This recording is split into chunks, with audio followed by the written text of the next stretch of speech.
What is up, Whiskey Noobs? We're back with yet another episode. We've got a fun one today because we're going to talk about some tips, some tricks, a little bit of the educational stuff, and then also a blind tasting. Because I was actually brainstorming like future episodes, and I came up with this idea for a blind tasting, and then I was like, actually, that works super well in this episode that I came up with. So I think it's going to work perfectly. We're talking about summertime whiskeys. It's getting warmer outside. It's getting a lot warmer outside quickly this year. It's kind of weird. It went from like freezing to like pretty warm, at least in Ohio this year. So getting warmer outside. What do you want to drink? How do you want to drink it? I got a couple of tips for drinking whiskey in the summertime or just like in hotter weather in general. And then I've also got a few recommendations, whiskeys that come to mind when I think about summer. One that didn't come to mind, but then I looked at it and I was like, you might be a summertime bottle. And then I've also got a blind tasting because there's something I couldn't quite work out, which we're going to get to when we talk about the whiskeys. There's something that I was like, I'm not too sure, so let's do a blind tasting of it, and then we're going to know unbiasedly. Unbiasedly? I don't think that's a word, but you get what I'm trying to say. So before we get to that, I have to mention the Patreon page because you might notice we don't have any sponsors on this show. This show is sponsored by you guys, the patrons. Thank you all so much. A couple of updates coming to you from the Patreon page. First of all, I'm going to be transparent with you. It's been a little bit of a tough month on the Patreon. For a while there, we were doing better than I thought we needed to be doing in order to get to where we're trying to go, which would be more episodes, more time for me to put into this, if you're picking up what I'm putting down. I'll be totally transparent with you guys. This month wasn't great for it. I'm not letting it get me down. But because of that, maybe this is encouraging you not to sign up, but don't, because I can't afford to give anything else away, I promise. Because of that, I was like, let's throw out a solo blind giveaway. So I gave away a solo blind. I'm going to do another one this month to see how those giveaways help. I promise the well is running dry. I can't afford to just keep giving away more stuff, but I thought we'd give it a try. My thought is if you sign up, you get entered into the bottle giveaways every month, and now a solo blind giveaway at least these 2 months. We'll see if we keep it going or not, but at least these 2 months you're getting entered into a solo blind giveaway as well, so that seems like a pretty good deal to me. You're basically just buying a lottery ticket. Plus you get the free content, plus you get to add Q&As for these episodes. It seems like a great deal to me, but on the note of it not going great last month, I'm trying to be as transparent as I can about this. I want more feedback from you guys. I would love to hear why you were thinking about signing up and didn't, why you were signed up and you got off of it. Whatever it is, you're not going to hurt my feelings. I want to make the Patreon a fun place, a place where you feel like you're getting your money's worth and I feel like I'm getting the support that I need and everybody's happy. Like that's the overall goal with the Patreon page. So please send me over some feedback. You can do that through the Patreon chat if you're a patron. If you're not a patron, you can do it through the Discord. Let me know. Give me some feedback. I would be more than happy to hear it, to talk to you about it, whatever it may be. Okay, plug for the Patreon is over. Let's get into it. So, drinking whiskey in the summertime. I intended to throw more tips on the script than I did, so I'm realizing I might have to freeball it here with some of these tips. But the first tip that I've got, if you're drinking whiskey and it's hot outside, right? I'm the type of guy that I much prefer neat whiskey. Like that's always what I go for. But when it's hot outside, I typically want ice, or I don't want something warm, room temperature that's also super alcohol-y. So there's a couple different ways you can go with this. The first way you could go with this would be drink something lower proof, because proof kind of makes you feel hot. You know, if you're drinking something that's a really high proof, it kind of gets you sweating. That's like the old joke or the old like wives' tale. I don't know what you would call it. Is if you drink some whiskey, you're going to feel a little bit more hot. It's going to warm you up. I'm picturing old school cartoons when the dog had whiskey around its neck and our hero Bugs Bunny is frozen and then the dog drips a little whiskey into Bugs' mouth and boom, it warms him right up, right? Everybody knows whiskey makes you hot. So if it's the summertime and you really, really, really don't want ice, then I would say to go with something a little bit lower proof. Maybe go with something 80 proof. Maybe if you normally drink in that 115 range, but it's hot outside, maybe go with some 80 proof, some 90 proof, and definitely add water. Don't necessarily need to add it to the whiskey. You can if you want, but have a water back. Have like what that means if you have like a water back or a soda back. For those of you who don't know, little bonus tip. That just means that you have it with the whiskey. So most people know picklebacks, right? You take a shot of whiskey and you drink pickle juice. You can have a water back. You don't need to take it as a shot. You can take a sip of your whiskey, a few gulps of water, a sip of your whiskey, a few gulps of water. Stay hydrated. Okay, that's kind of like tip 1.5. Tip 1 is lower proof. You're not going to feel quite as hot. Tip 1.5 or tip 2 is stay hydrated. Drink water, drink cold water. That is definitely going to help you, but it's easy to kind of lose sight of the water because you're so used to just sipping on whiskey, especially in the wintertime. You can sip on whiskey and you're pretty much fine because you're not sweating. If you're sipping on whiskey, alcohol in general, they say it dehydrates you. I'm no doctor. But if you're sipping on whiskey, alcohol is supposed to dehydrate you, and it's hot outside, I recommend having some water with it. So tip number 2, have a glass of water with you. Make sure you're staying hydrated, even if that means hydrating a lot before you have the glass because you don't want the water on your palate while you're having the glass of whiskey. You don't want it to change the flavor. That's totally fine, but stay hydrated. Tip number 3, if you don't want to do low proof, or if you're okay with having some ice in your whiskey, you might want to do a higher proof whiskey and put ice in it. So kind of the opposite of what I just said, but specifically if you're putting ice in it, right? Because if you like 100 proof and you put ice in something that's 100 proof, it is now less than 100 proof, especially as that ice melts. So if you want to still have that enticing kind of 100 proof flavor, then drink something a little bit higher proof and put ice in it, and it'll water it down to a proof that you're comfortable with. You'll get the coldness, you'll get the little bit of hydration from the ice. Not enough, to be super clear. Make sure you're still drinking water. A little bit of hydration from the ice, and then you're also going to cool down that whiskey, and you're going to keep it at a relatively high proof while you're doing that. So definitely balancing your proof with your hydration. That's kind of the summary of those first few tips is hydrate, but also target the proof that you want. If you don't want to add ice, I mean, you don't have to listen to anything that I'm saying. You could just drink 140 proof whiskey without any water or ice in it. You could not water it down at all. And you're probably going to have a bad time, especially if it's sunny and hot outside. I highly recommend against doing that. But I had to say it because there's going to be somebody in the comments that's like, actually, in the summertime is the best time to drink 130 proof whiskey. Okay, psycho, you have fun with that. I personally won't be.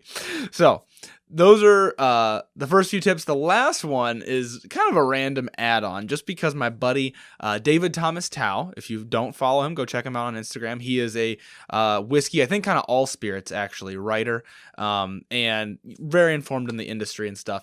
And he did a post about this, and I thought, that's actually like important. Why is nobody talking about this? Be careful with whiskey stones. So if you don't know what whiskey stones are, they're a very common gift for a whiskey lover. They look like an ice cube, but they're a rock, and you keep them in a freezer, and they get cold, and you put them in your glass, and you pour whiskey over it, and it cools down the whiskey. Some people might want to use that. The idea is that it doesn't water down the whiskey, but it cools down the whiskey. I personally haven't really had a whiskey stone that I felt did the best job of cooling down the whiskey. I don't know what other way to say it. A sufficient job of cooling down the whiskey. I don't feel like they get it down to the temperature that I would want if I want my whiskey cold, because I usually don't. But if I do, I want it cold, you know? So be careful with whiskey stones. Why do I say be careful? Because they are a rock, and they're in the bottom of your glass. And they can bust your teeth. They can bust your lips. A lot of people don't think about that, especially maybe second or third glass. You throw it up, and you forget there's a stone in the bottom, and now you have a small rock hitting you in the mouth. Some of them are small, and you're going to be totally fine. Some of them are sizable. There's some substantial whiskey stones out there. So be careful with whiskey stones. I stole that tip from David Thomas Tao, so go check him out, because I thought it was a great tip. I saw that, and I was like, that's a great point. I've never personally had them bust my mouth, but I don't use whiskey stones super often. So, great tip. Very important point. If you're going to use whiskey stones, be careful. So those are just a few tips for generally drinking whiskey in hotter weather. So higher proof is going to make you sweat more, so maybe cut down to a lower proof. If you're going to do a higher proof, then add an ice cube to it and help cut down that proof a little bit. Also cool it off and cool you off a little bit. Avoid whiskey stones, or if you're going to use whiskey stones, then be very careful. And of course, throughout all of those other 3 tips, hydrate, hydrate, hydrate, especially if it's hot outside. The whiskey is not hydrating you as much as it's telling you it is. That whiskey in your glass might be saying, you're fine, you're good, you're not good. Drink some water, okay? All right, those are all my tips. I promise I'm done now. I just wanted to run through 3. I wanted to do 3. I thought about doing more, but really, I got 2 that came to mind immediately. 2 whiskeys where I was like, these are summertime whiskeys. And I wanted to run through more, but honestly, there's a lot of whiskeys out there where I feel like it's really, really a matter of opinion. And these two that I'm about to talk about, I don't really think are a matter of opinion. I think they're like obviously summertime type whiskeys. I'm sure there are more out there. I'm actually looking at one right now, so I'm going to give it an honorable mention. I feel like Lodestar, which is a mix of American single malt and high rye bourbon, if I'm not mistaken. I feel like that has a nice summery vibe to it. You know what? I'm going to grab the bottle before I'm done with this because I feel like I should show you the bottle. I feel like they deserve a shout out. But I was looking through and there weren't many. Like, I mean, I'm looking at my shelf right now and there's just not a lot where I look at those and I say, that screams summertime to me. I guess I didn't look quite as much at my perfect pairing podcast shelf, but also not a lot screaming summertime to me. So I grabbed these two, which came right to the top of my mind. The one, as soon as I thought of this episode, I was like, we got to talk about this one. The other one, I walked by it and I was like, you're a summertime whiskey. And then I threw in a curveball, which we're going to talk about. But let's talk about what came to mind. I thought of this episode. Boom. Barrel Seagrass comes to mind for me for my summertime pick. It really is summery. So Barrel Seagrass is a rye whiskey finished in Martinique rum, Madeira, and apricot brandy barrels. Why is this like the perfect summer bottle? Let me say that one more time because I am stumbling a little bit today. Why is this like the perfect summertime bottle? There. Now I can use it for a clip if I want to. This is like the perfect summertime bottle because not only does it taste summery, right? So it's got this nice fruity vibe. It's a rye whiskey, so it's got like a pop. It's got a little bit of punch. It's got a little bit of pepper to keep you interested, but it's not punchy. It's not painful because it has those nice fruity finishes on the end that are going to keep it fruity, keep it a little bit light. So like it just in general kind of tastes like summertime, but also it's high proof. It's 120.38 this bottle, 120 proof. So that means you can put ice in it and you're going to water it down to like 100 proof. I mean, if you let the ice melt completely, you're going to water it down more. But throughout the drinking of the whiskey, you're probably going to water it down not that much. And so it's just like, it's like it was made for summertime. Now, I drink it year-round because Barrel Seagrass, if you're new here and you don't know this, I love it. I drink it just about year-round, but in the summertime especially, this is a summertime bottle. And if you're wondering, oh, he says he loves it, and his bottle is not even open. I have an open bottle, but it's out there. And so I saw this one, and I grabbed it. There's your answer. I'm hitting up comments before people even say them today. Okay, next bottle, empty bottle that I walked past and was like, you have to be in this episode. Glenlivet Caribbean Reserve. Similar fruity vibes. I mean, that's kind of like the theme so far, but we are going to change that theme. But it's got a similarly fruity vibe. Now, this isn't as high proof. This would almost be like your low proof sipper that I mentioned, where you're just sipping some water, sipping something low proof.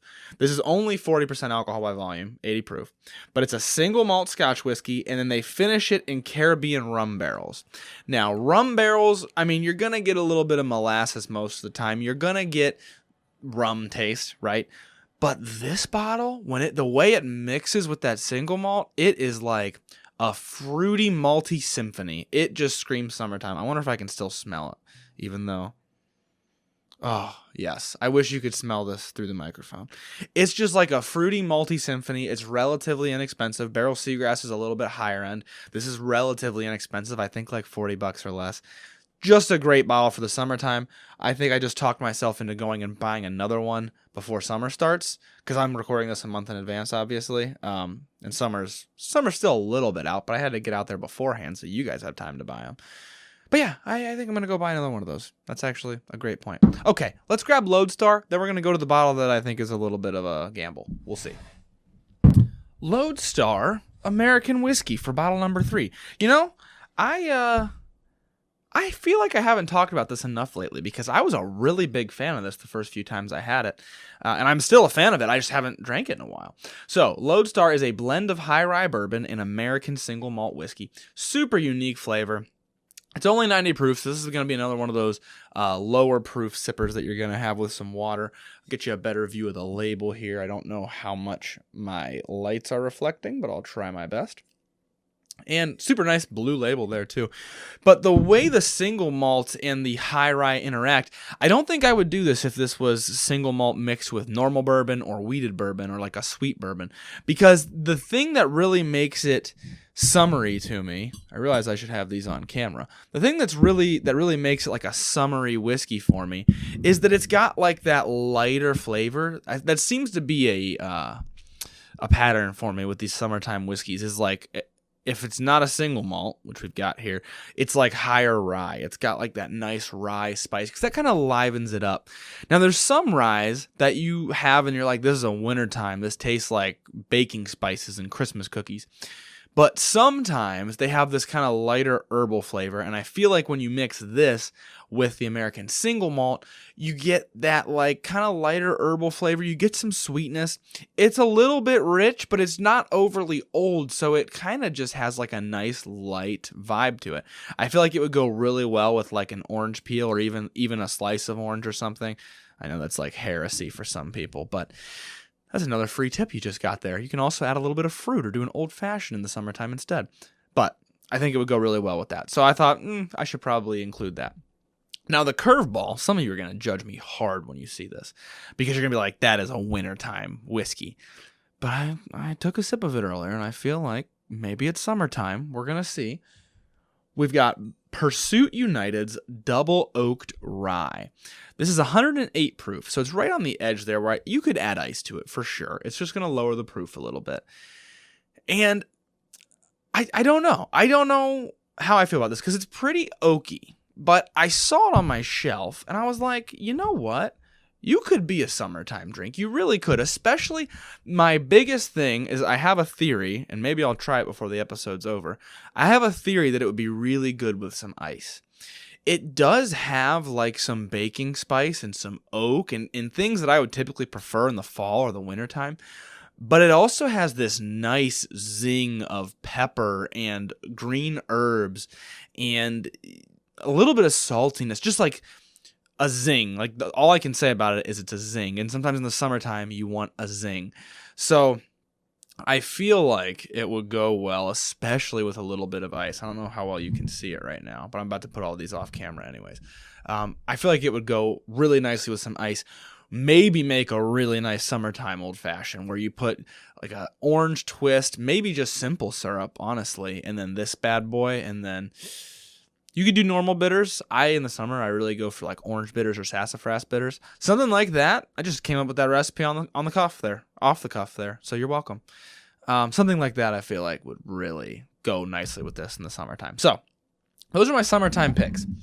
You might notice there's not a single bourbon. This is mixed with bourbon, but there's not a single bourbon in this list. And that's because I couldn't decide. I was like, there's a lot of different ways you could go with picking a bourbon for the summertime.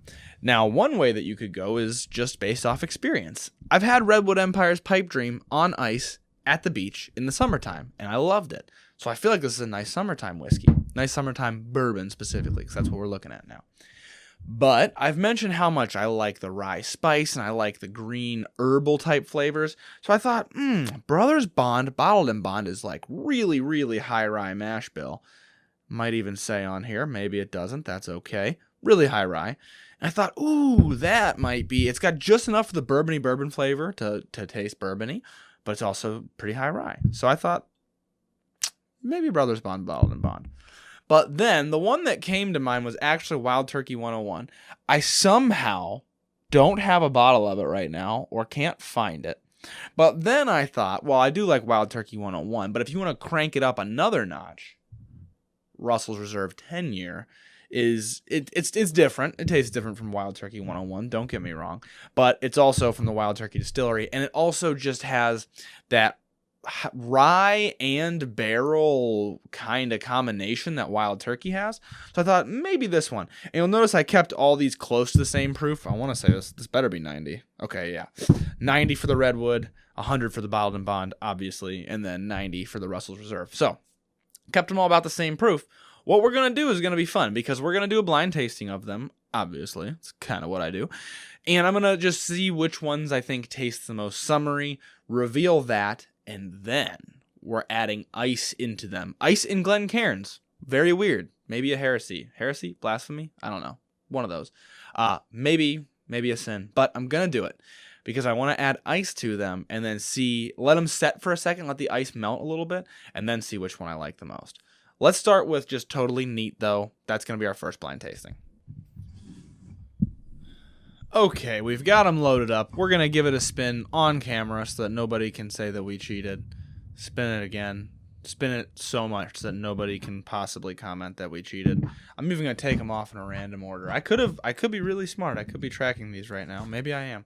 But I don't think I am. I don't think I'm that smart. And we're going to get our solo blind out of the way. Boom. Now, anytime I cut away, you're going to know that I could have cheated. So I'm going to try my best not to cut. Anytime I do that, though, I say something that means I have to cut away. Well, I'm going to have to, because I'm going to have to sip all these. So unless you want to sit and listen to me smack my lips. Okay. They're all nice and scrambled up. We're going to start with noses. What smells the most summery? Round one, just the nose. Almost no contest on the nose. Whatever's in the middle here, I'll call this number 2. We'll go... Are you watching this in reverse of me? You are. So we'll go 1, 2, 3. Right off the rip, number 2 wins the nose. It's definitely bright. It's sugary. It's almost even a little lemony, which might be up here because I'm thinking about summertime. But almost a little bit lemony. Very nice. Very summery nose. Next place would actually be number 3. I smelled it and I was like, that smells summery. And then I smelled number 2 and I was like, that's better. But number 3 is still pretty summery. Still has some of that spice, a little bit of black pepper. Not necessarily what I was calling lemon and not necessarily like the white sugar flavor, but light and airy. Number 1 is more oaky and dark. So it came in 3rd place, at least for the nose. I feel like maybe it's the Redwood Empire, but maybe I'm wrong about that. So it came in 3rd place for the nose because it's like heavy. It's like I feel like it would weigh my palate down in the summertime. This could all change when we throw ice in it, though. You never know. Let's start with tasting. I'll taste number 1 first to not be confusing. Cheers. Number 1's got some spice to it, actually. Not bad. Well, the tables have absolutely turned. So moving over to the palate. Number 1 takes the cake, actually. I think it's because on the nose it was really rich and barrely, but on the palate it's pretty sweet and smooth and kind of silky. Like what I'm about to describe with these next two is they're almost too spicy. There's almost too much going on without sweetness. Number 2 was like extremely close, let me be clear, but I feel like it was almost too much spice. So number 1 was so sweet and smooth that I felt like on a summer day it wouldn't make me feel hot. Even though these are all close to the same proof, I felt like the other two were making me feel hot because they were a little bit spicy. So my high rye theory might be wrong here. So I'm going to say number 1 for palate. I haven't decided nose and palate yet. I think I know, though. Number 2, razor margin. I almost wanted to call it a tie, but I'm not gonna. Number 2 was very close, but it was a little bit hotter, a little bit more spicy. 1 and 2 both have like a fruitiness that made me feel summery. I'm thinking like a popsicle or like a slushie from the gas station type vibes. Obviously it doesn't taste exactly like that, but I'm just thinking of summertime things. So I felt like number 2 was really, really close. I felt like it just didn't quite have the approachability that you would want, especially if you're not drinking these on ice, which is where when we add the ice, this might change around a little bit. Number 3 had that nice summery nose, but on the palate, I think maybe it's the Brothers Bond. I feel like I'm getting a lot of a rye flavor, and it's almost like, I love the Brothers Bond Bottled and Bond, don't get me wrong, but I'm thinking about drinking this when it's super hot out, and it's almost just like, what's the word that I'm looking for? It almost kind of coats your palate, almost like richness, where it kind of coats your palate in a way that you don't want when you're super hot. I think maybe it's the Brothers Bond Bottled and Bond, but I could be wrong about that. So, what are we going to do with these? I got to weight more towards palate because you're mostly drinking it in the summertime. But I will say, this one's nose is so much better than this one's. That number 2's nose, I should say this in case you're not watching the video, number 2's nose is so much better than number 1's nose that I'm going to put number 2 in first place overall. So number 2, I think all around the best summertime bourbon. Number 1, I'm going to put in second place because it has that really nice palate. And then number 3, I'm going to put in third place because the palate just fell behind. All right, let's do the reveals. Number 1, I'm feeling like maybe Russell's Reserve, but I could be wrong. I don't know. Brothers Bond. Oh, I mean, that does make sense. So the reason I picked the Russells is it's pretty spicy to me. I think the Russells, well, I should be careful before I talk because maybe number 3 is not Russell's. Let's reveal that. Should we reveal that next? No, we should go in order. Number 2. Number 2, I think, is Redwood Empire. It is Russell's Reserve. These blind tastings are making me look stupid, you guys. Wow. This is so much sweeter than I thought it was. Hold on, we gotta get a sip in here. I'm gonna add as buffer so you don't think I'm stupid. I haven't had any of these in a super long time. Well, I had the Brothers Bond. That's it. Wow. Absolutely pathetic, Chris. That makes number 3, Redwood Empire's Pipe Dream. I guess, in my mind, I thought Pipe Dream was the richest, and it is the one that I called rich, but it's not the one that I thought was Pipe Dream, so that's weird. Okay, so one more time for those who aren't watching the video version or lost track. In first place, we've got Brothers Bond. Back to thinking my high rye theory was onto something. In second place, we've got Russell's Reserve 10-year. Also high rye, also spicy. In third place, we've got Redwood Empire's Pipe Dream. A little bit too rich, coated my palate too much, but I thought it was spicy. And I've never thought Redwood Empire spicy, or at least not Pipe Dream. Huh. This is why we do blinds, folks. Okay, so that's just the order. That's the order that I came up with. Let's throw some ice in these bad boys and see if they stay in that order. I put ice in a Yeti, so that, not actually a Yeti. I can't afford Yetis. So that I could bring it down here. We're going to do 1 cube each. Try not to splash too much. Got to do exactly 1 cube, otherwise I'll be able to tell which is which by how much ice is in it. Boom. I'm going to have a piece of ice for a palate cleanser while we spin these again. We've got our even pattern of 3 as I chomp on my ice. Let's give her a spin.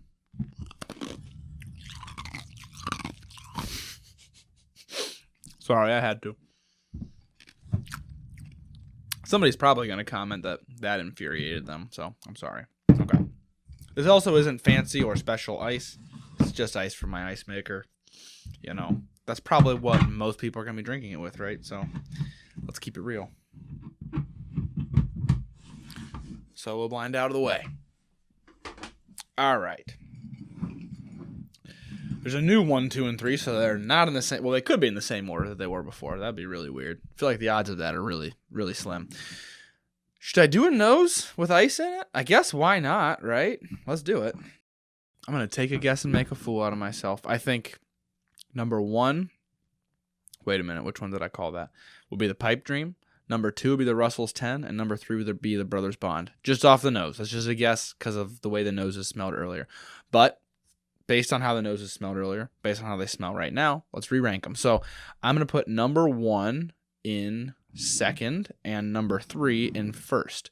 So number 1, once again, has the nice, sweet, light profile to it, but doesn't have the lemon and zesty kind of nice flavor that number 3 has, which is what makes me think that number 3 is the Brothers Bond. Okay.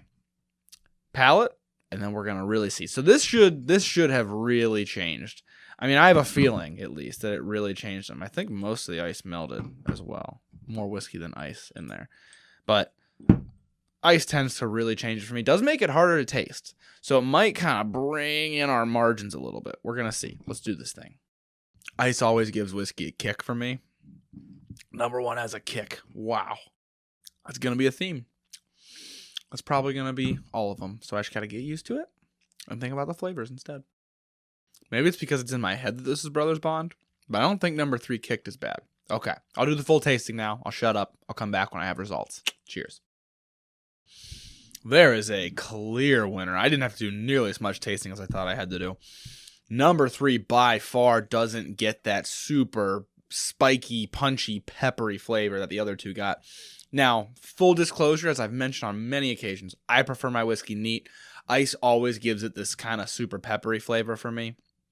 But here's what happened. So number 1 got an acetone flavor when you added the ice to it. These all 3 taste like fairly different whiskeys now. I should be clear about that. But number 3 got this like acetone flavor that I thought was going to make, or number 1, sorry, got this acetone flavor that I thought was going to make it third place.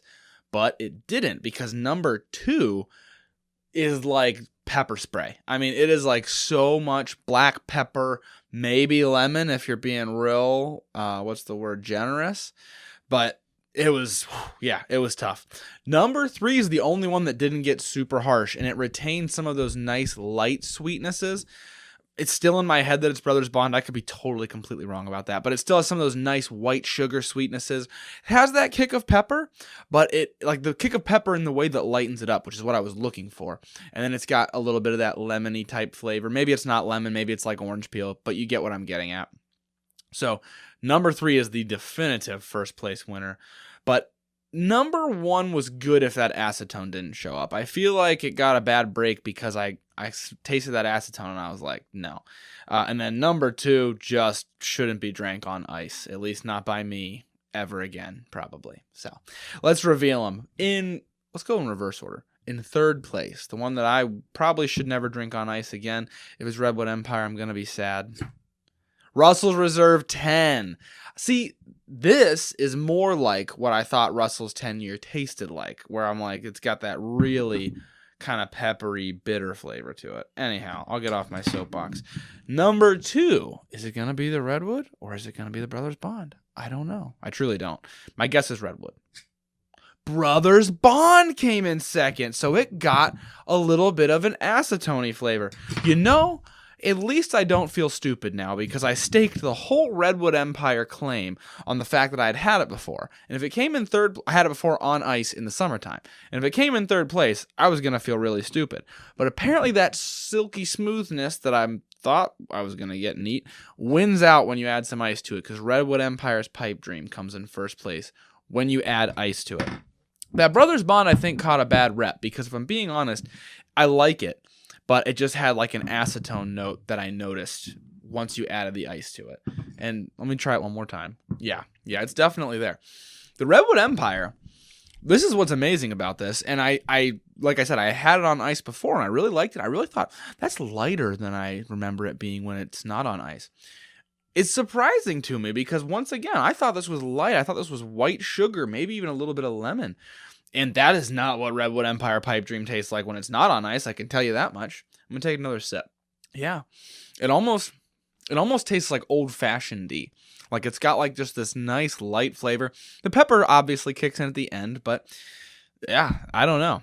I am shocked by that. So it seems like overall, though, if you're going to go with and without ice, if you're going to try a little bit of both, Brothers Bond would win then. Because it came in 1st and then came in 2nd. Whereas Redwood Empire came in 3rd and then came in 1st. So I don't know if that math is mathing, but you get what I'm saying. Let me put them in the order that they came in. So they came in this order with ice. Redwood Empire came in 1st place. Without ice, you just swing that Redwood Empire around. I'm about 99% sure that I did Brothers Bond as my favorite without ice. But I could be wrong about that because when I'm recording, I don't remember things the greatest. I promise I didn't drink that much whiskey. But I'm pretty sure Brothers Bond came in 1st place, which begs the question, overall, what's good? I don't think there is an overall winner. I think it'd be tough to do an overall winner. I think you just have to say, well, maybe you do like Russell's is like in the middle. Well, I guess it came in last down there. So not Russell's. I don't think there is an overall winner. I think the answer is with ice, Redwood Empire's Pipe Dream. Without ice, Brothers Bond Bourbon. I think like that's just the way to go. If you're going to drink whiskey in the summertime. So these are the bourbons, Brothers Bond, Bottled in Bond. I don't think I said Bottled in Bond. This isn't just Brothers Bond Bourbon. I should be super duper clear about that. This is their Bottled in Bond bottle. Hopefully I've said it enough through this episode that you got that. But yeah, there you have it. So I couldn't pick a summertime bourbon. There you go. I've had Redwood Empire before, which begs the question, if I did more sweet bourbons, maybe they would do better with the ice. Maybe these just get too spicy when you add ice to them. I'll have to do more in order to find that out. But let me put my summertime whiskeys in front of me now one last time. In no particular order at all. We've got Brothers Bond for our neat bourbon. We've got Redwood Empire's Pipe Dream for our bourbon on ice. We've got Pursuit Spirits Double Oaked for a curveball that I think would be really good as an old-fashioned or on ice. We've got the Glenlivet Caribbean Reserve for a super fruity, laid-back, no ice necessary, but still drink some water with it. We've got Barrel Seagrass for definitely throw that on ice because it's really high proof. And then we've got Lodestar as our honorable mention because I saw it over there on my shelf and I thought that seems a little bit summery. Those are my summertime whiskeys, you guys. Hopefully you enjoyed this episode. I think that's all that I've got for summertime whiskeys, though. I think I'm out of things to say. Thank you guys all for listening to this episode. I will leave you with learn to drink, drink to learn. Hi there. If you're still listening to this, then I'm going to assume that you enjoyed the show. So please consider taking a moment to leave a 5-star rating or review and subscribe on whatever platform it is that you're watching/listening to this on. And as always, please, please, please drink responsibly. Cheers.